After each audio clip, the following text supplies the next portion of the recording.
오늘 나누실 말씀은 사무엘하 6장 9절에서 17절 말씀입니다. 9절입니다. 다윗이 그날에 여호와를 두려워하여 이르되 여호와의 궤가 어찌 내게로 오리요 하고 다윗이 여호와의 궤를 옮겨 다윗 성착에게로 메어가기를 즐겨하지 아니하고 가드 사람 오벳 에돔의 집으로 메어간지라. 여호와의 궤가 가드 사람 오벳 에돔의 집에 석 달을 있었는데 여호와께서 오벳 에돔과 그의 온 집에 복을 주시니라.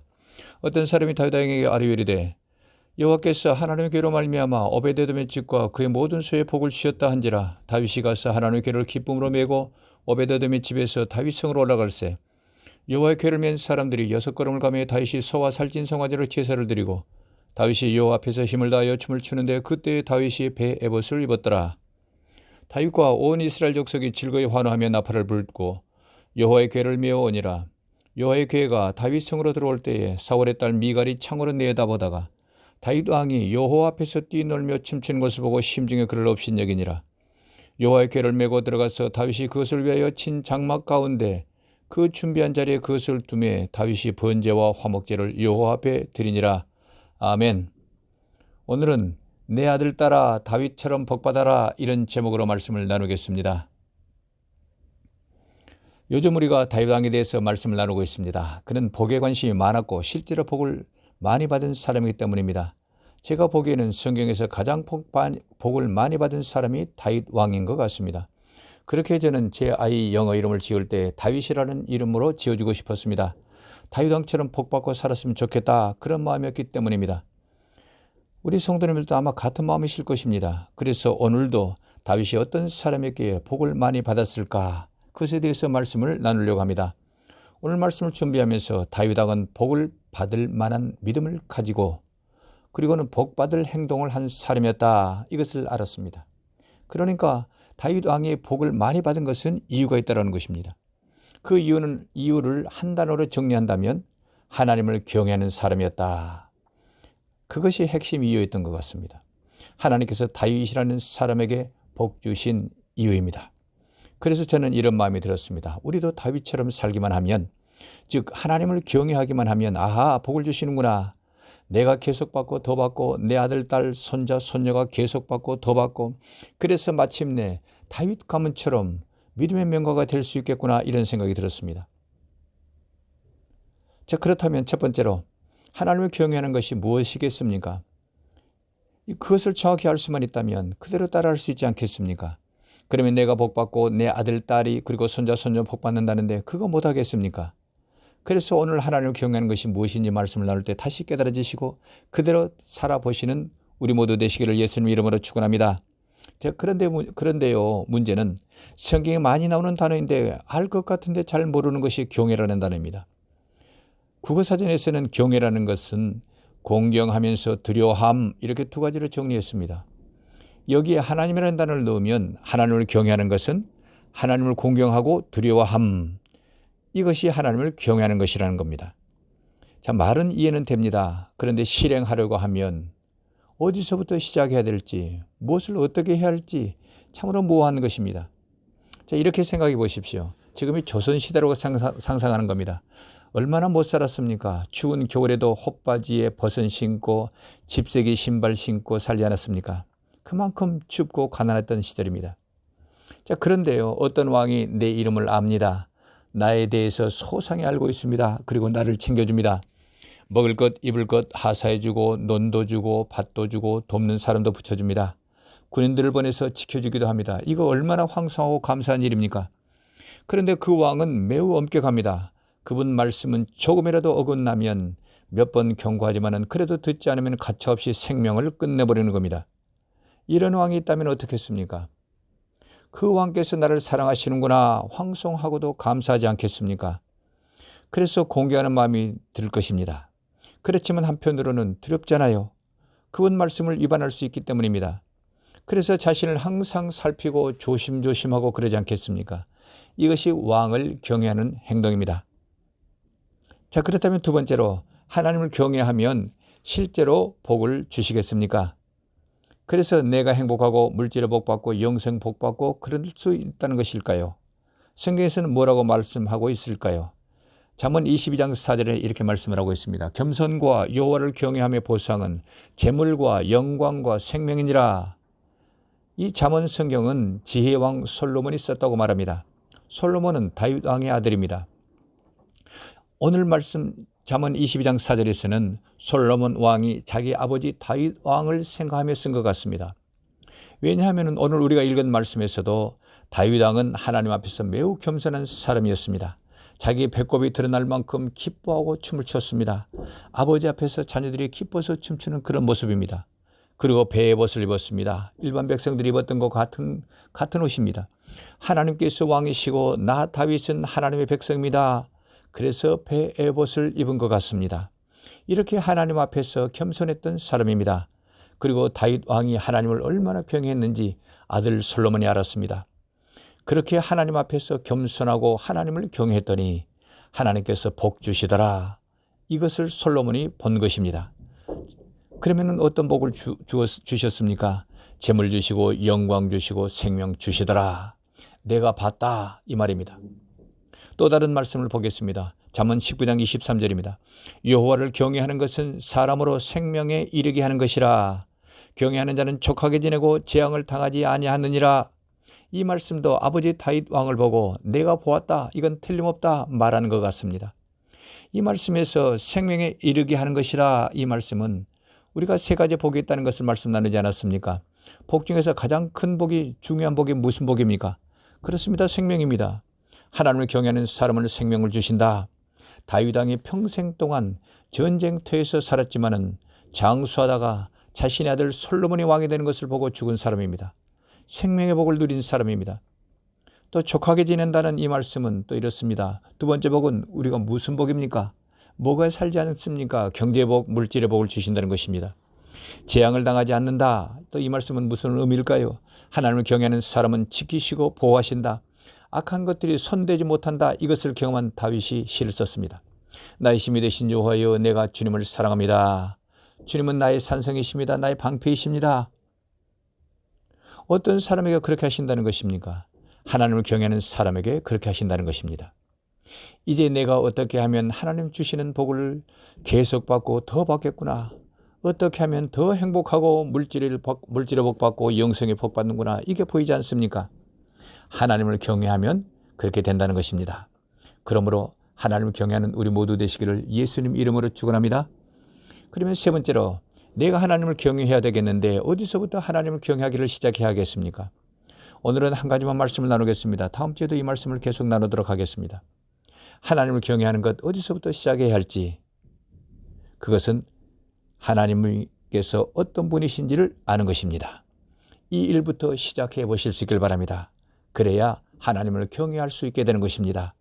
다윗 왕도 하나님께서 어떤 분이신지를 잘 알았을까요? 그렇습니다. 정확히 알고 있었던 것 같습니다. 그것을 보여주는 것이 역대상 29장 11절 말씀입니다. 여호와여, 위대하심과 권능과 영광과 승리와 위엄이 다 주께 속하였사오니 천지에 있는 것이 다 주의 것이로소이다.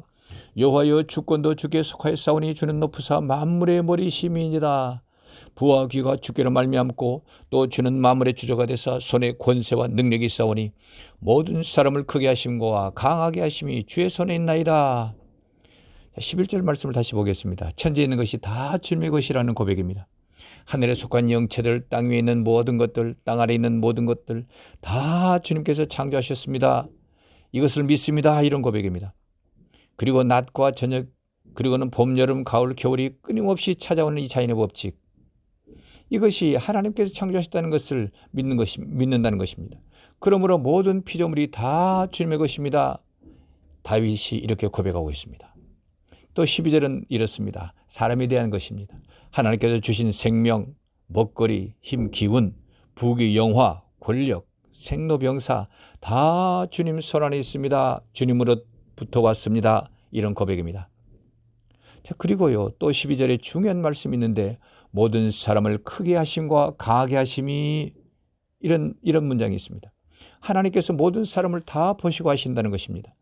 다윗 자신을 아시고 가족들을 아시고 그리고는 관료들을 다 아시고 군인들을 다 아시고 블레셋 사람들을 아시고 다 보시고 아신다는 것입니다.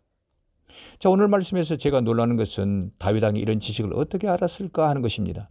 우리는 각 사람이 성경책을 갖고 있지 않습니까? 그리고 성경을 읽고 설교를 들으니 하나님께서 어떤 분이신지를 잘 아는 것입니다. 그런데 다윗 시절에는 성경이라는 것이 양피지로 만든 두루마리였습니다. 창세기 한 권만 하더라도 큰 두루마리인데 둘둘 말아 놓으면 큰 두루마리가 되고 마는 것입니다. 그런 두루마리가 나라 전체에서 몇 권 있지도 않았습니다. 그러니까 성경을 펴서 읽는다는 것은 참으로 어려운 일입니다. 그것을 읽어서 깨닫는 것은 더더욱 어려운 일이지 않겠습니까? 그런 형편인데도 하나님에 대해서 어떻게 알았을까요? 참으로 놀라운 일입니다. 어떻게 알았다고 진정하게 되십니까? 성령께서 깨닫게 하신 것 같습니다. 성령께서 다윗 왕의 영적 감각을 열어주셔서 하나님께서 어떤 분이신지 알게 하셨다는 것입니다. 이것을 성경에서는 명확히 말하고 있지는 않습니다. 그러나 다윗의 신앙 고백을 본다면 이 양반이 영적 감각이 열려 있구나, 영적 감각이 깨어있는 사람이구나 알게 되는 것입니다. 그런 하나님의 신이 하나님을 공경하고 하나님을 두려워하지 않을 수가 없었던 것입니다. 여기까지는 다윗 왕 이야기입니다. 이제 우리 이야기로 가보겠습니다. 저는 우리 성도님들이 큰 믿음을 갖고 계시다고 믿고 있습니다. 더 큰 믿음, 더 확고한 믿음을 가지시려면, 그리고 더 행복하고 더 물질의 복 받고 더 영생의 복 받으시려면, 그런 내 자녀들이 그렇게 되려고 하면 첫 번째로는 하나님께서 어떤 분이신지 깨달아 알아야 한다는 것입니다. 이거 지식으로도 알아야 하지만은 경험해 보셔야 합니다. 한두 번 경험하면 하나님이 어떤 분이신지 깨달아집니다.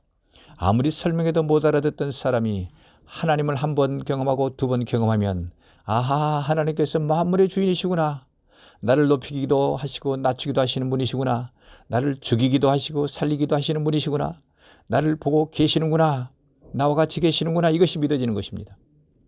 오래전에 은사가 많이 나타나시는 병곤사님과 옆집에서 나란히 살았던 적이 있습니다. 치은사가 얼마나 강력했던지 병곤사님이라는 별명이 있습니다. 인근에서 아픈 사람이는 병원에 가지 않고 이 권사님을 찾아왔습니다. 어느 날 권사님이 아들 사업을 위해서 기도하는 중에 환상을 하나님께서 보여주십니다. 어느 골목으로 들어가니 3개의 점포가 있더랍니다. 환상입니다. 중간에 있는 점포가 셔터문이 닫혀 있었습니다. 그 가게가 아들 가게라는 느낌이 왔습니다. 여기 LA에서 있었던 일입니다. 기도가 끝난 후 아들에게 전화를 했습니다. 이리저리로 가서 그 가게를 찾아라. 여기 지를 모르는 분이 환상 중에 보았던 길을 아들한테 설명해 주는 겁니다. 그 막다른 골목 끝에 가면 두 가게는 문이 열리는데 가운데 있는 가게는 셔터가 내려져 있을 거다. 가게가 닫혀 있다는 것입니다. 그 가게가 너 거다. 그 아들이 찾아갔습니다. 있었겠습니까? 그렇습니다. 있었습니다. 놀랍잖아요. 그 가게에서 이 아들이 대박이 납니다. 그 권사님이 그러십니다. 하나님은 우리를 다 보시고 아시는 하나님이시여. 이 한마디에 다 포함되어 있지 않습니까?